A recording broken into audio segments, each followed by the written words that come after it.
All right, everybody. So welcome to the new Pirate Skills. Thank you all for coming tonight. So look, all of those beautiful people here, say hello. So the plan tonight is a bit different. You see, we have a new design. We have a completely different approach to the topic. And I'm very curious about your feedback at the end of this. Who's here for the first time? Okay, about half of you, yeah? Or a bit more even. Who has been here like more than 3-4 times? That's also a couple of people. So we usually have hardcore and new people. And this time was so different from the wording of the title. How much growth is enough? That I'm really curious to see how this approach is working. For you who don't know me, I'm Ben. I'm a founder myself. I'm a founder since 2008. While I was studying psychology, I started building my first website. First of all, I read Rich Dad Poor Dad and learned to do sales. Really just good old sales. And later I discovered marketing because I thought, this one-on-one business, it's kind of inefficient and unscalable.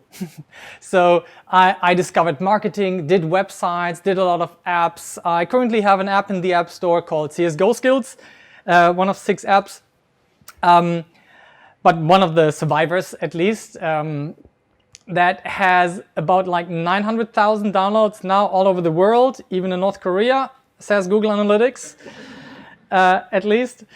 And it's quite an interesting time to try stuff, because if you go English first, as we are here, maybe for some people it feels a bit weird that we are talking English, but for us who start up, lingua franca is English. Yeah, that's the new normal. It has always been for me. I'm raising my kids bilingually, and I lived a year in the States, but that was it. That was my introduction, and it was always important in my family. So what I would like us here in Cologne is to step out of our local boundaries and really open up, invite international people, be proactive and exchanging. Last week was the Pirate Summit. Who was there? Like, oh, you were there? Cool. Who are you? Yeah. Yeah. Just. I'm Laura. Yeah, Laura. I heard it. I heard a lot of karaoke action there. But I have one for Quintly quite soon. Ah, cool. Okay, yeah. You work at Quintly. As? The human resources. Very nice, very nice. So Quintly is a fantastic startup here locally. I think like, not really a hidden champion, but really quiet, but just powerful. Yeah, 2 brothers who founded this company in the year where the Pirate Summit started pretty much. Maybe a bit earlier. It was like one of the first experiences that Alex and Frederick made in the startup scene as an event, because they are 2 very introverted, usually very quiet guys, and you only see them once a year, at least I, yeah? It's a Pirate Summit. Do they visit many other events? Alex does a lot. Yeah? Okay. Yeah, and you could just see them rising, and they took venture funding, and it's a very good story for this night. They took venture funding, had even like all of their business setup done in the US, and when the opportunity came, they bought back the shares from the investor to be free again. Yeah, they made a decision on how much growth is enough for them. Yeah, one of the key tonalities, the key sentences for me at Pirate Summit was,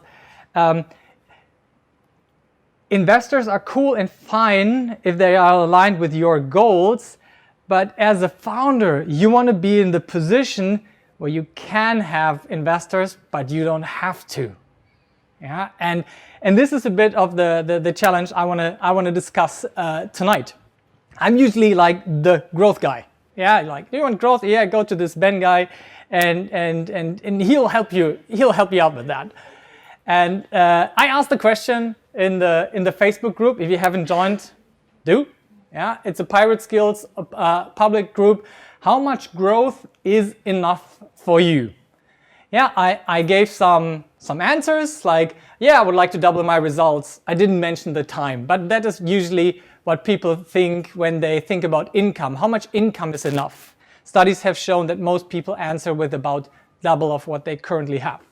You earn 50, I think 100,000 is enough. If you earn 100,000, you think 200,000 is enough. So I chose that.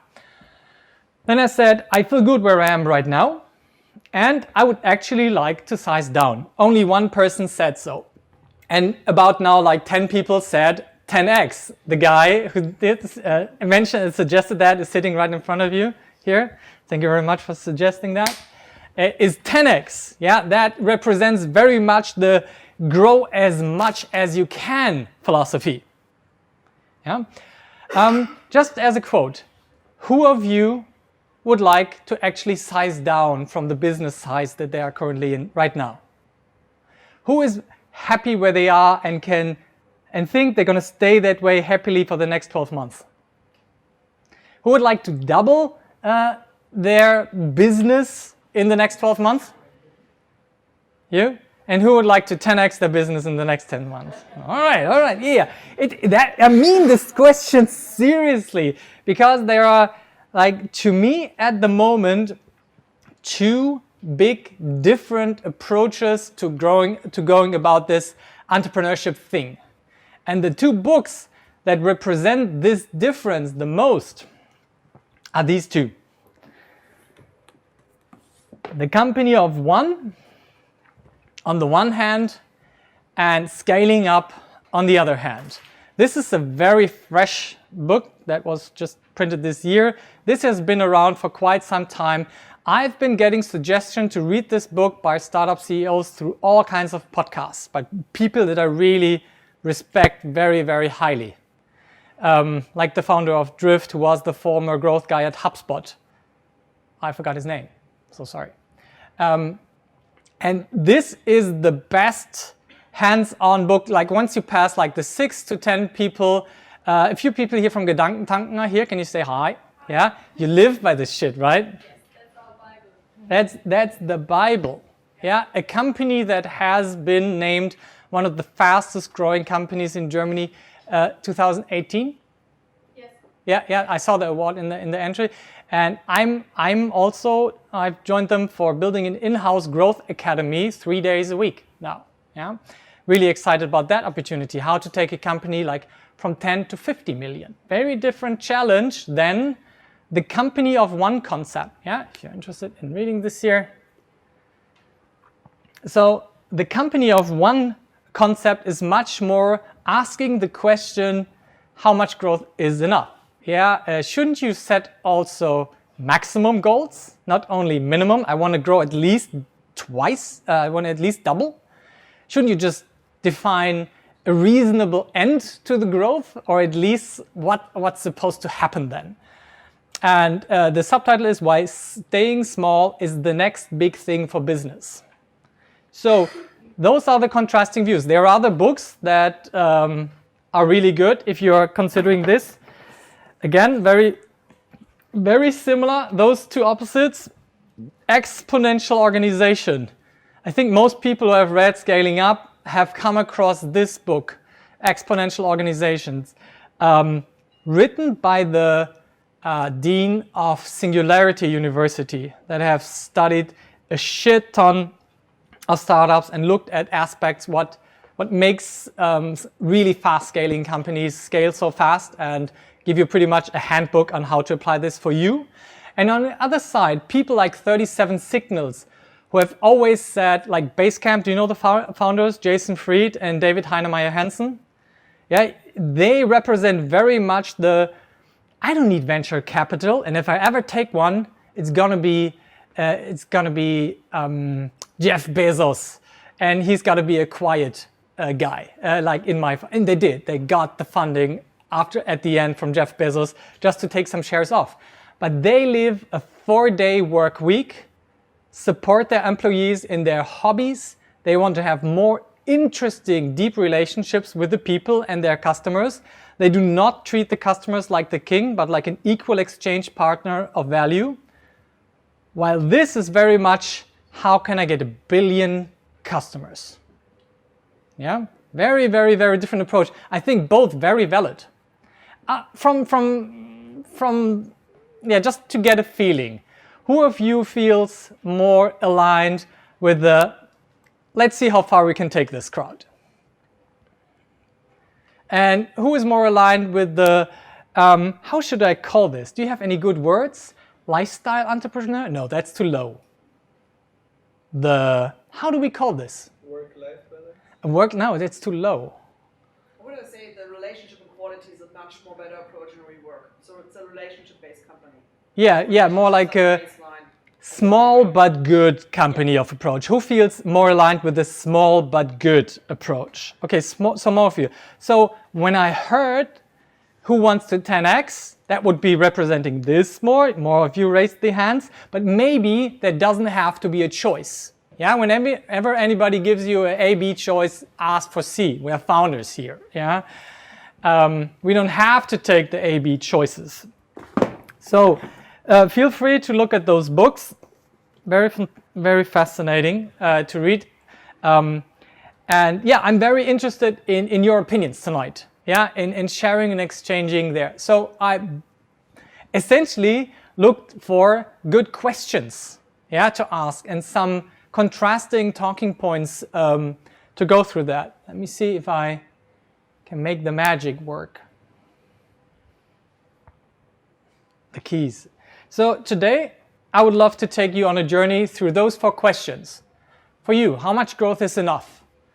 What will change when you've got the growth that you want? Shouldn't we reach for the max? The question, shouldn't we reach everything we can? And my personal solution, so you can, but you don't have to approach. We'll get into that at the end. And we can do this very hands-on and really ask the normal question like, okay, but how do I actually scale up through Facebook ads, sales, but do I want to? I at least want to ask this question tonight. So let's just dip into the first one. So at the top, I always put up the paradigm of the small but better, and here the 10x exponential organization approach at the bottom. One of the most fascinating approaches I got from this book here, Company of One, is to say, why do I always only make minimum goal setting? Yeah, I set a goal of 400,000 euro in revenue this year, but what if I hit more? What if I hit 400,000 already in July? Yeah, what am I supposed to do then? Because if you set goal and you just exceed them and nothing ever changes, you will just go for more and go for more. And the question that this book is asking, do you want to play this game? Yeah. So from your perspective, should we set not only minimum but also maximum goals, or will this make us think small? Will it make us small-minded? Will it make us even more German, not thinking big enough, not thinking enough 10x, which is one of the fundamental problems we have here in Germany, that we only dare very little.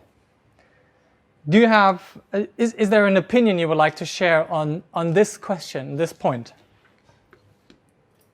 Would really love to hear it.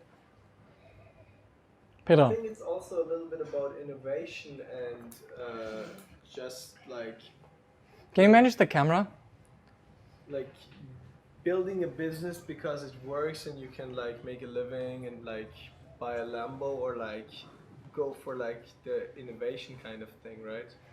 Because like... So do you want to go for the Lambo or for the innovation or lifestyle? With both you can achieve like both of them, obviously, but like I think if you think like way bigger than you are, yeah, you are way more likely to get to the point where you actually strike like a point that is completely new to the industry and like either disrupt something or like...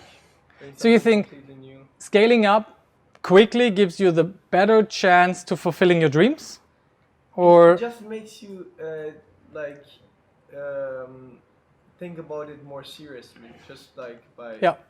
by putting more like into it. But what about you? Like to travel more than you like to make money, do you?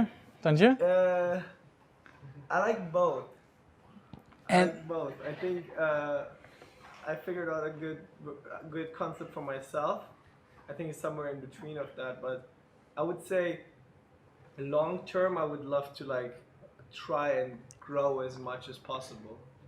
And how much is enough for you then? When do you say that is as much as is possible for me, for you? How will you know that you got there? I'm not sure. By that time I'm probably dead, but I think like as long as I'm alive I want to like try and achieve something, right? So Yeah. why not like try and go for like all of it?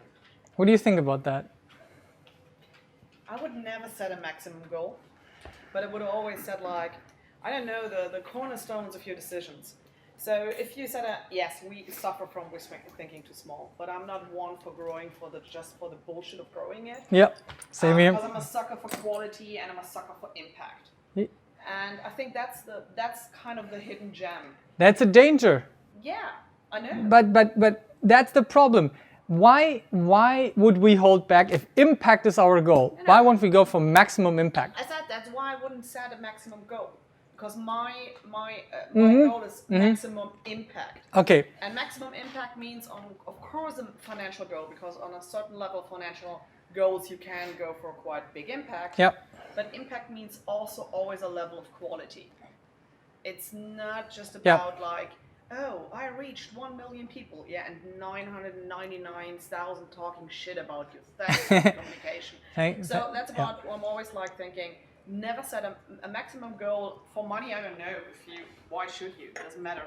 But I love to go for impact.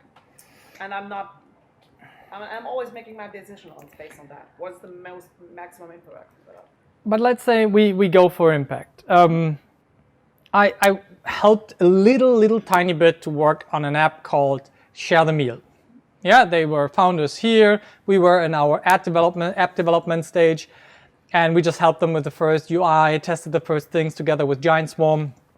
And now I open this app up, and there are like 1 million meals have been shared. Yeah, just a couple of years are in between this. And when I consider that case, I'm like, why would I even hold back one little bit? Because every meal I get to share is like potentially a life saved or so. Yeah, and then depending on my opinion on overpopulation, I might think this is a good or a bad thing. Yeah, but let's take it that I think it's a good thing. I mostly do. I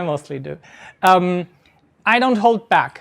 But as soon as I'm in the make money business, I'm like, okay, why don't I optimize for work-life balance? I have a family. I have 2 little girls. They are 1 and 4 years old. It's like the most intense time people, like parents, have with their kids once they go to school.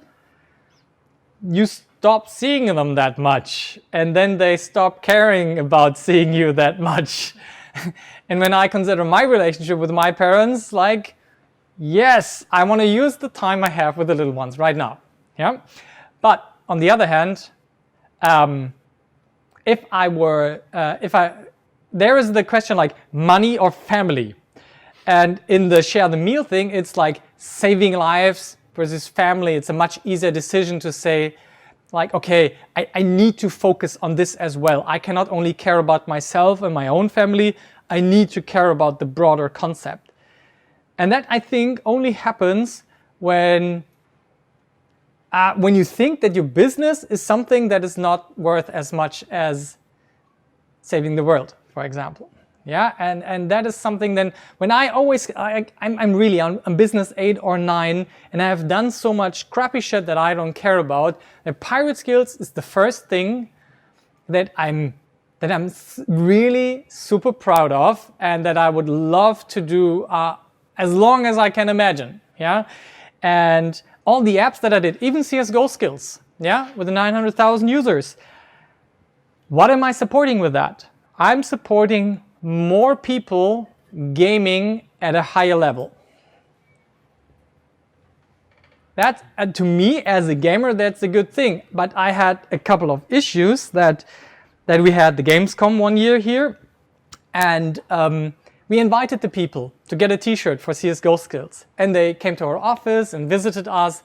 Cologne, you will be surprised, is an absolute esports center, yeah, because here's a company called Turtle Entertainment, and it runs a big organization called the ESL, the Esports League. And they host the biggest tournaments, like last weekend, the Counter-Strike. They fill up the Lanxess Arena with Counter-Strike fans.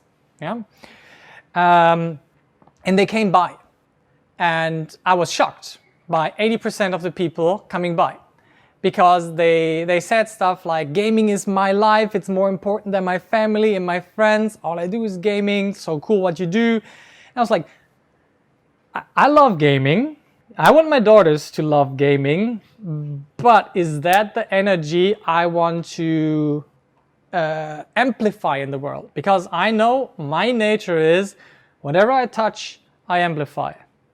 Yeah, and I don't want that. Yeah, so I moved away. I just put it on cruise control. I stopped worrying about CS:GO skills. It's just running, doing its 500 installs per day from SEO.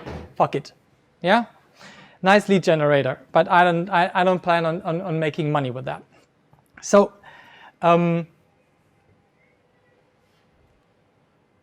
In that time, I went to Pirate Summit with this question: do I want to scale as fuck, or do I want to go for work-life balance now? Yeah, what you were just saying. So, and I think I've come to a conclusion, but I would like to know where you guys stand on this decision. Like, if you would have to make a choice, I'm curious, do you think it's better to first scale, then focus on work-life balance, or first work-life balance and then scaling?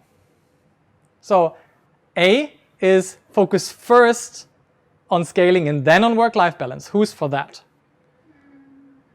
And who thinks it's not so easy? I want to hear that opinion, yeah? If that's okay for you, yeah?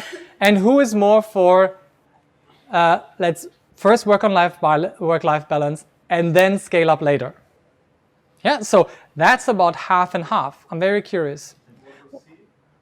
What about? Give me option C, Chris. Hit me. Like work-life balance and work. Yeah. Work-life balance and that doesn't. That I don't know. Does it work? If your work-life balance is what you love, then why not do both? Because family. You get kids and shit. Yeah, but they can be with you when you work. You know. You're Not working. You're on Yeah. the phone with some clients and your kids are there playing. Doesn't have kids. Their father on the phone all the time. Yeah. Exactly. So What I want to do these days. let's ask an up-and-coming father if that's okay for you, David. David, so what do you think? Like, what did you say? Did you scale first, then work-life balance, or first work-life balance? I voted for scaling first and then work balance. Because Do you agree? Probably, but that's just because of how I work. I always set high goals and then I stop whenever I think I got enough. Oh, that's an interesting strategy. Yeah, to set high goals, and if you hit 70% and you feel like, oh yeah, that's enough to stop. I like that. What do you think? yeah, but for me it's kind of when you're at a certain point, when you made it or you reach some goals, then you can scale down. Like You have a you can- number? I have no number to you. Sorry. If I would say, give me a number, when do you have reached enough? Reach enough. Personal income, net, no taxes. I don't know. It's probably about 80,000 income Yeah. without taxes, Okay. something like that. Yeah. She Do you want doesn't more? I just made it up right I now. don't have a number. Yeah. Okay. You don't have a number. Who else has a number in their head? For what's enough? Net income. What is enough? Who has a really high number in their head For when? For now or for the future? for the future? What's your number, Ben? Yeah, that's. So my number for some time was 120. Yeah, including taxes. Now I'm thinking in gross. Yeah, was 10K per month. That is something when I was deciding what I wanted to be, and I was like, okay, I probably like to be like like an IT in D-Mark, in Deutsche Mark. I always saw, like, I'm born 82. When I was then about 16, I was wondering, like, what career should I take? What income can I expect? And engineers were making around 120. Yeah, and that stuck in my mind. And I just transferred that to euro. Yeah, like I think most of us just do. And so I always said to my family, guys, can we please agree on if we ever hit 120, let's just stay there for a while and just be happy. That now definitely changed to 250. Okay. Yeah, as the number that is enough for me. Yeah. You want a high number, it's a 1 million in profit, so it's 6 figures a month. Yeah. So poor profit, so after paid everyone. So that's the number I'm working So you're working on the 1 million in profit per year, right? So 6 figures per month. That is actually my Sam Ovens goal at the moment as well. Yeah, but for the business, for the personal income, it's 250. That's what I think now is enough. But that's the interesting part, because we are all like talking about this like max cap. Yeah. But I think what you just said is way more interesting, because Hit me. I never think that you will reach like your maximum goal. You will only get what you are like happy with. Yes. Like Yeah. always. Just because when you reach that goal, you stop doing like the 10x. You lose like your. But that's just like, for me, it's just a step on a way, and I don't know what I would do with afterwards. Exactly. So it's just like, I'm always thinking like in classical profit, because then I can have like Yes. momentum in Yeah. scaling. Because you can scale in so many ways, like get employees, get more digital, or whatever you Right. want to do. But like if you have profit, and of course I run a small company, so profit and personal income is nearly kind of always the same. Yes. It's just a question if you let it in the company or get it out. So you calculate profit, meaning without your own personal Yes. income. Yeah, I think the same way, because we are still that small. Yeah, because Yeah. we're still that small. And we see like people like Alex that are thinking bigger, like that's like, oh yeah, my income is just part of the normal thing, and yeah, that's not, profit is more like as the owner of the because, company. like, no, but I think that, in my case, from my background and also the other financial incomes I have, I'm not thinking about that one. Yeah, So that's kind of, I'm just thinking singular, always focus on the one business at hand. That's Yeah. kind of my approach to it. And even I have other income streams from I don't know where. I'm always focusing, I have to focus on one thing and then going from there. And I think what I've seen over also consulting on so many projects is kind of certain steps on scaling and how you do it and what you can achieve. And most companies which go bad and sour is that they don't see the profit side enough, because they're all scaling on revenue. yeah, And that's not kind of that's not my approach, to be honest. I'm Yeah. that that's where I'm going old school, kind of like these old school we have in German, the Familienunternehmer. That's nowhere around, and that's kind of where you always have these relationships in mind. And if you, Yeah. we have extremely big companies who are Yeah. family-based companies still, and they earn a shitload of money. We're talking billions a year, and they still have a different feel, like an fully just like scaled yeah, revenue totally. company. Yeah, And that's what like the people are not as replaceable in those companies. Yeah, Yeah, and you have like kind of that feeling to that company. and you want that? Yes. You like that? I love that. That's why I'm A nice I love family to build business. that kind of Okay. companies in the digital world. That's kind of what I'm always enjoying the most. Okay, just please put it But on. that's exactly like I think that's a beautiful part, because like every year that goal goes up, right? Exactly, for you it was 120, now it's 250, and it will go up because your lifestyle will adapt. But do I want that? Do I want to trap into this fucking hedonistic adaptation Okay, trap? but here's the thing. Why are we only yeah, I feel. talking about growth in terms of revenue and money? Yes, what do you Because, want? like, I think what Chris is saying and what Yeah. like how I live my life, you're saying like you're traveling and you're thinking about 10x is more like the Personal growth. Okay, it's And interesting. that's like Yeah, because like the traveling will help me a lot with my personal growth, and I know that yeah. just by Very valid point. experience, Yeah, but usually here in this scene, it's more like my business, and that is I usually think your our. personal life. It's also very relates important. A lot to your business. It does. Yeah. Tiago, what's up? So, when I think about like the maximum goal, I actually don't think just about in terms of the money, Yeah. but I think about in terms of the maximum amount of hours I want to put into this. Ah, nice Because then one. we are talking about work-life balance. Yeah. Then we are talking about all this kind of stuff, and like I have a number in my mind, and I always think, okay, I want to, let's say, reach 70K with taxes, which we might say, oh, it's not a lot, but then I think, but I want to work at most 20 hours a week. Nice one. Okay. Okay, so that's Because combining I have other scale. hobbies, I have so much more Yeah, I get it. just work. I like that idea. I put on myself a restriction of working no more than 3 days for other people. Yeah, in the time while I'm building up pirate skills and my own other businesses, it was always the cap. Yeah, I said 3, not more. The rest is mine. That means I have 3 days to work on my own businesses. Yeah, meaning 6 out of 7 days. I don't know who the fuck came up with this Saturday shit. Yeah, but yeah, like I have an agreement with my wife that I can work like half a day on the weekend on the stuff. And interestingly, and that is relevant for this discussion, is I was allowed that because wives talk, especially like founders, wives, or like, yeah, better halves, they talk among each other. And when she heard how much tax trouble and money trouble and stuff other founders in my vicinity were in while they're building their own house, she was like, Ben, you can go work on Saturdays. Just don't let us worry about the whole tax. Just take care on Saturdays of all that bureaucratic shit. Yeah, and yeah. That's how I solved that. If you ever need that excuse, David, like I spoiled your wife for it. I'm so sorry. Okay, so give me a show of hands as from of feedback.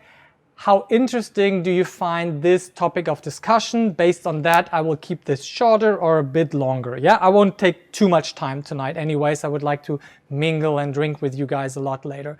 So this line of thought, we're gonna do all the Facebook ads analytics shit in the future, of course, yeah, but this kind of discussion, give me a score from 1 to 10, how you like that kind of topic now. Can you just raise your hands and like show me like 10-ish, 6-ish, 8-ish, 9-ish. Can you put the camera like over there? I just wanna, Very sorry. I wanna see who I need to kick out of the group. Okay, so you are on the low end. You're more interested in the hardcore how to I think I had a business. different expectation from this seminar. Yeah. In a way, just follow up. Okay. No, don't worry about it. If this is not your thing, feel free to go to the bar and enjoy your time there. I mean it. Yes, man.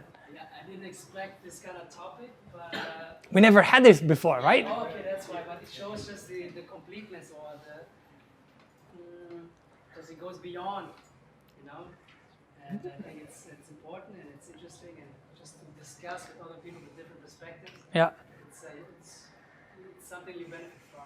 Today I gave a workshop like all day, just how to set up your growth sprint sessions and all of that stuff. Just using the Meetup, at least in part, to ask more personal questions, to tell an interesting story that of course leads to the whole discussion of growth. Yeah. So this is not working. It did? So another interesting point that this book came up is what will change when you have got enough. Yeah. For me, this is also a business decision, very much so. I've shown that in the workshop today. I actually showed them my profit share first table, yeah, the complete one. And I've set up accounts where I know exactly how much month I have to survive based on the money in the different accounts. Like I have an account where all the money is coming in, all the invoices go only to this account, nothing else. From there it's distributed to the other accounts like profit and tax and salaries and fixed expenses and variable expenses in one reserve fund. And I know exactly I need 21K per month to survive. Yeah, and whenever I see the number in the account divided by 21K, that's the amount of time I have left. Yeah, so either I feel like the hustle needs to be really strong, or I can relax.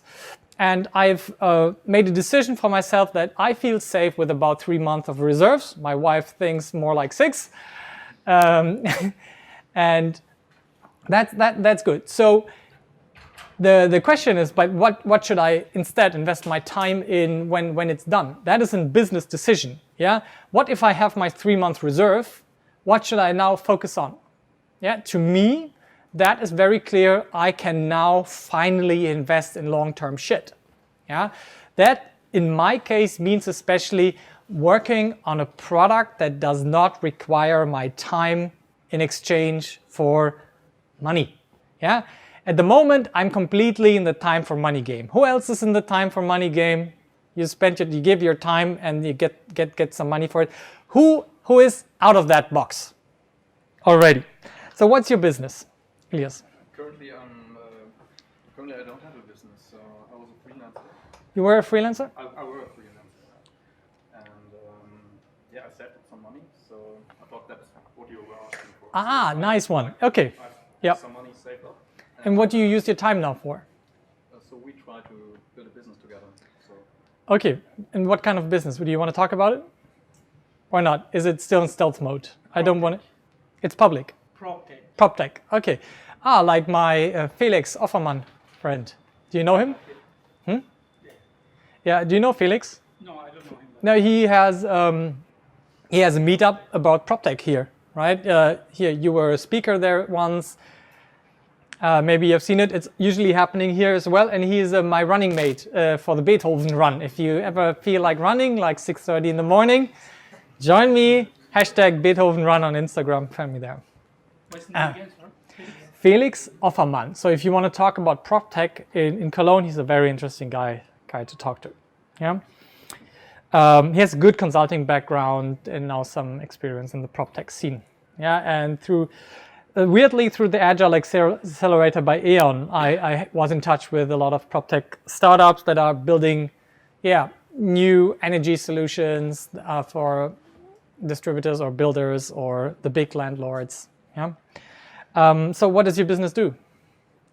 Kind of transactional business model for real estate. Okay, so Kind of selling. real estate portal, but they are integrated into all transaction from A to Z.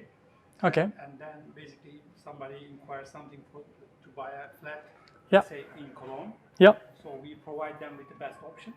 Mm-hmm. So basically he enters the platform.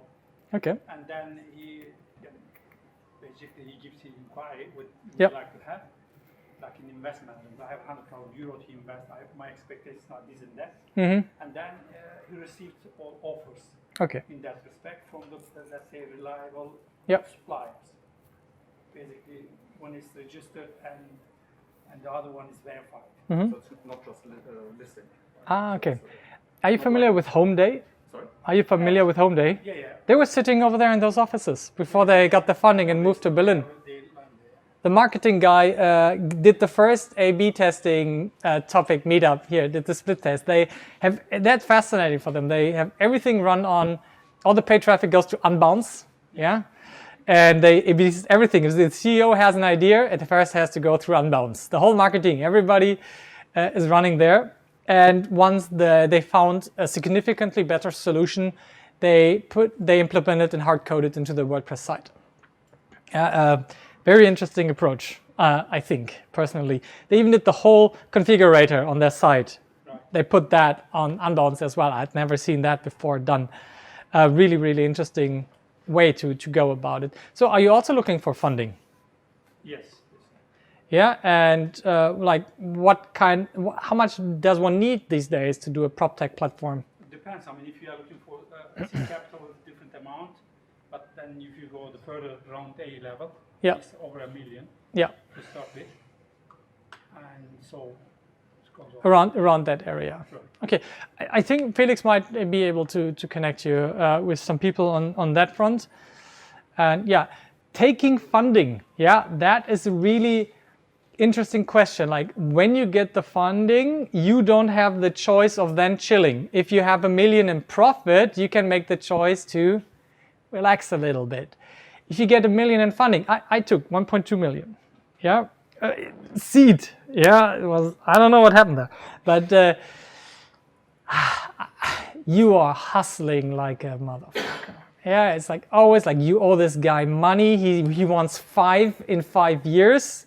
How do I get 5 million in fucking 5 years now? Like it's really stressful. And every week it's like KPI round, KPI round, KPI round. Yeah, and I 3 years ago chose to get out of that business, buy out CSGO skills, and start my own thing. I didn't know what to do.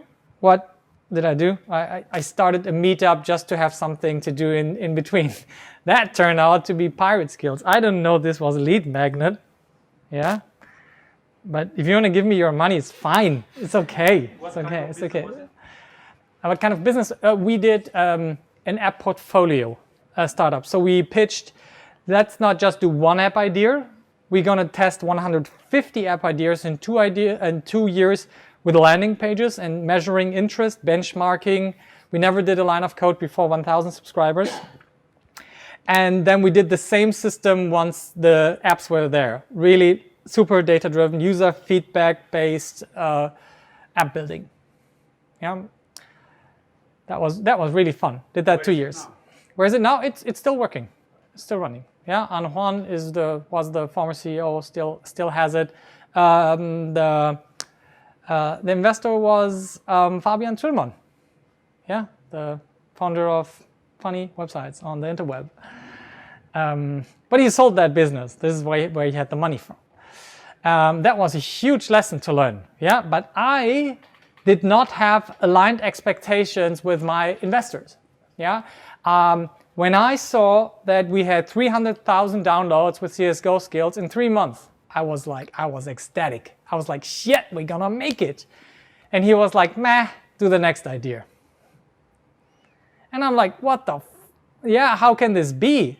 This makes money. Yeah, but it does not make enough money. Yeah. So even if you have an investor, I urge you to think about how much is enough and how are we going to act once we have reached that level of enough. I'm not saying like stop then setting higher and higher goals, but if you don't talk about your investor about what success looks like and you align on that, you have to understand as a founder, you are a bet for every investor. You are 1 of 10 and he just needs to win 1. So what is the best strategy for an investor? Should just let the dogs run and whip them as hard as you can and see who goes the fastest. And it does not matter if 9 die. It does not matter at all to the investor. Of course, there are investors who would ever say that explicitly, but that is the inherent incentive structure of the portfolio investment game. That is part of the system. Yeah? And you are the dog being whipped if you're not profitable. If you're profitable, your investor, as long as he doesn't have more than 50%, you can say, sorry, I don't want to do this. I gave you my money, we agreed on what's good, what's not, but I'm the entrepreneur, I have to make the decision. Yeah, on what's good for the company, what's not good for the company. Like Alex and Frederick, they did not spend the money. Yeah, they put it in the bank for the case, when the case happens that they need it. But most of the money they did not spend, so they had it to purchase the shares back in the Quintley case. Yeah, great entrepreneurial decision, but only possible because they were profitable. Yeah, and they were in the situation that they could and did not have to listen to the investor advice. Yeah, so that's why for myself, I might be thinking small in that sense, and I think I do think too small in that sense, but I've made the decision that I take the next funding round at the moment when it's stupid not to. When you have a business that's wonderful, that could just scale the shit now, and you just need more leverage, and you have a smart investor with smart money that can help you to reach further heights and outgrow your competitors. That's the point where I would still be willing on the in the black basis. Here it says it on the.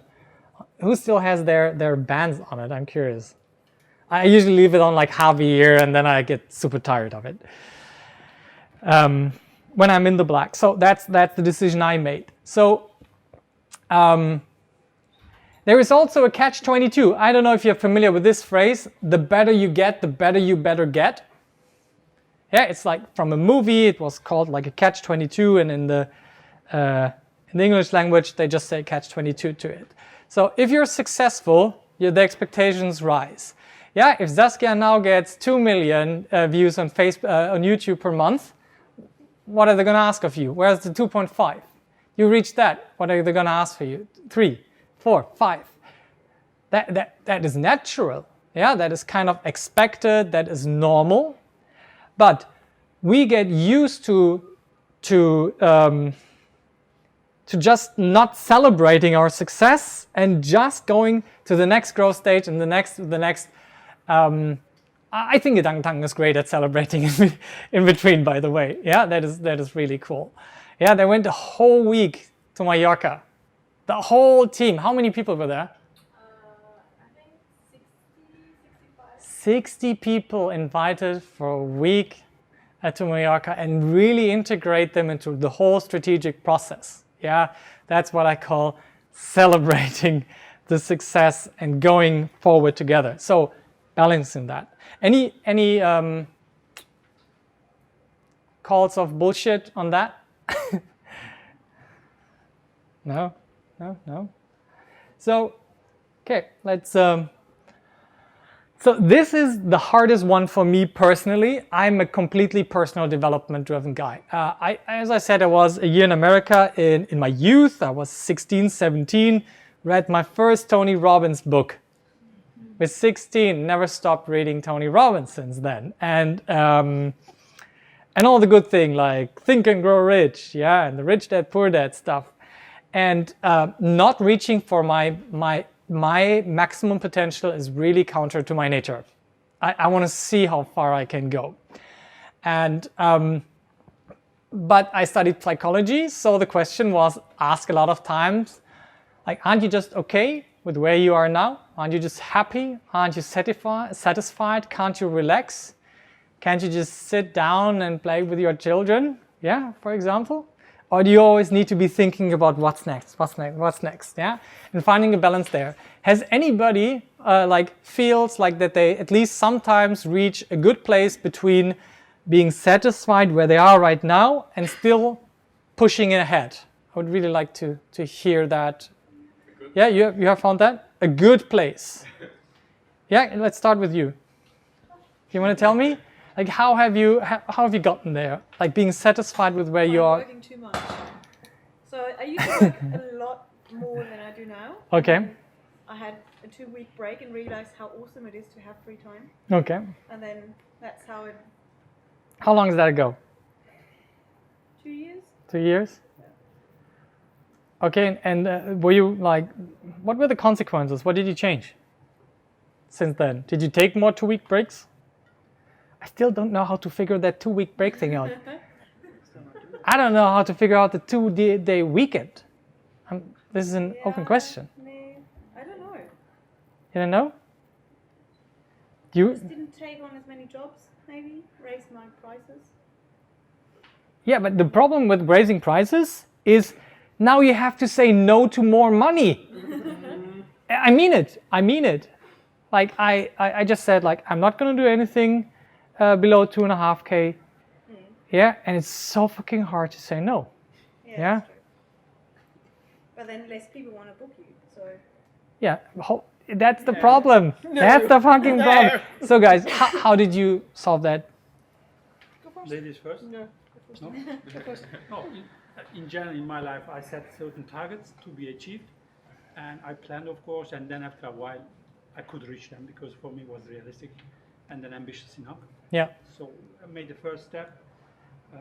So then when I reached there, after a while, I took a while, let's say, took off. So then what's the next? Yeah. But after a while, defining the next step basically.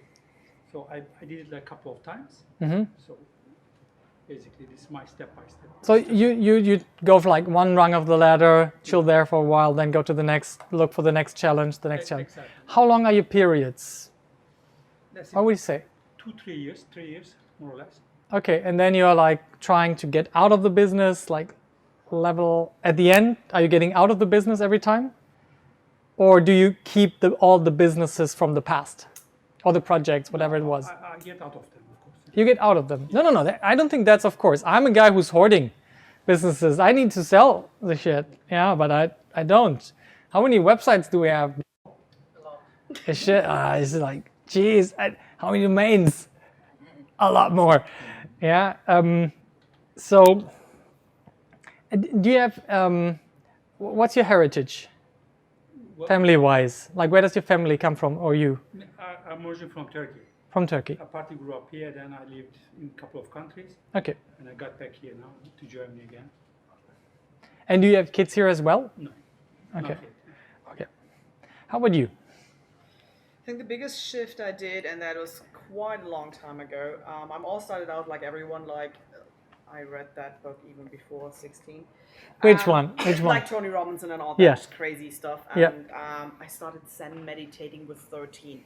I think, yes, you have to have a hobby. Yeah. But I think the biggest shift, and to make myself as a good place, is self-care is important, but to see self-care as a community care, and not to be so self-centered about my personal growth, but to establish growth for other people, because it makes you much more happy. Because your own growth is always nice, but how do you grow? How do you grow by being basically mostly safe-centered?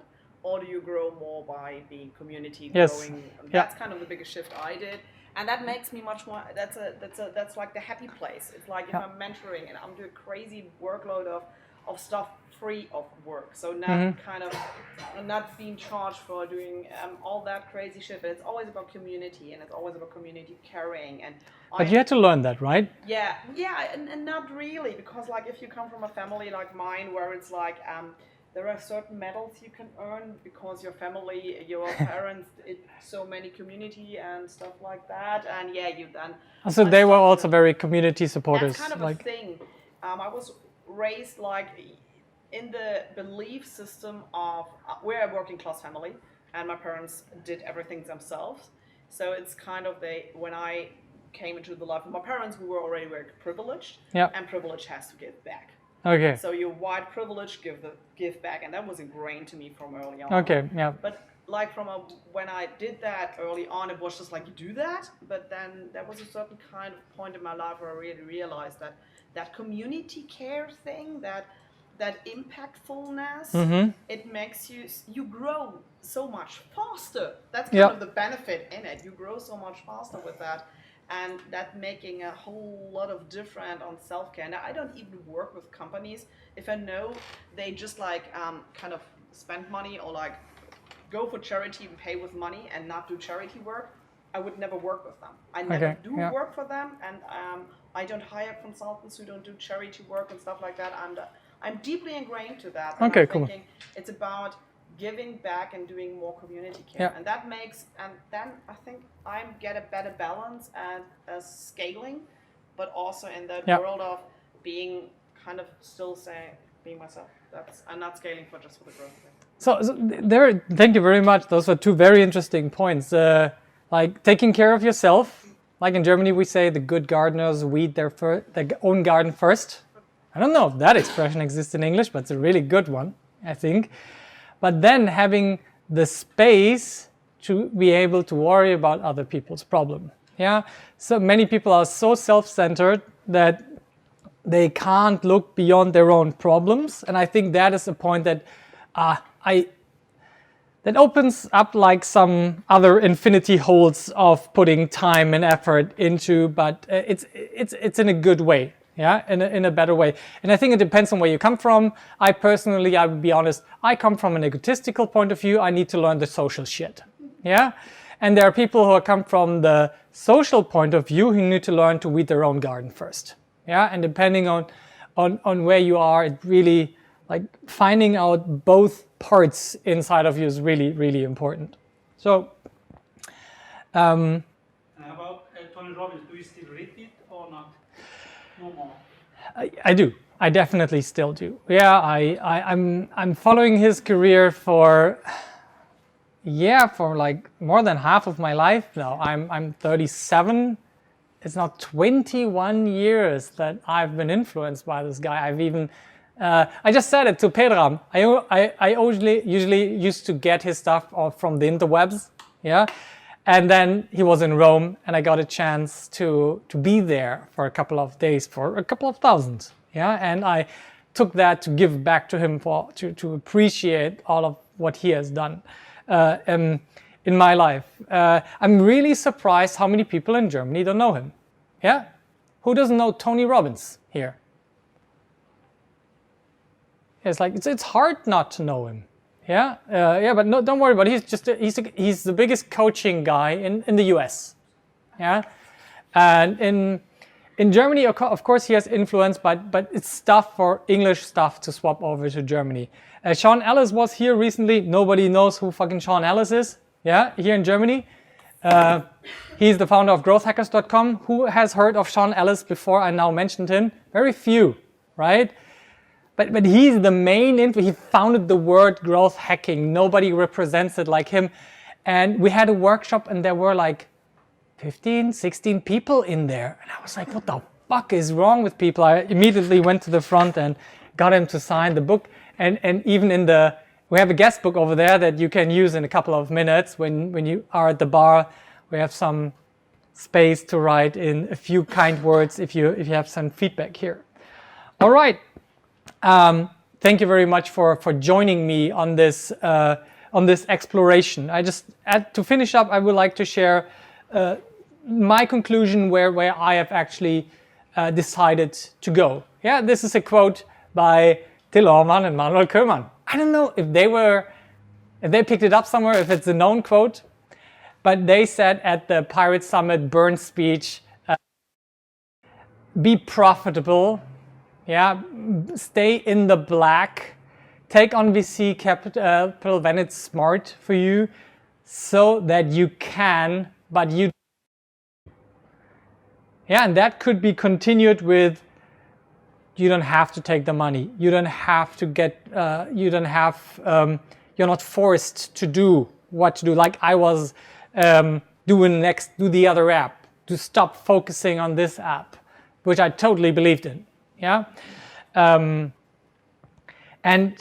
now I consumed those concepts very deeply from those two books that are extremely on the 10x and the very efficient scaling part.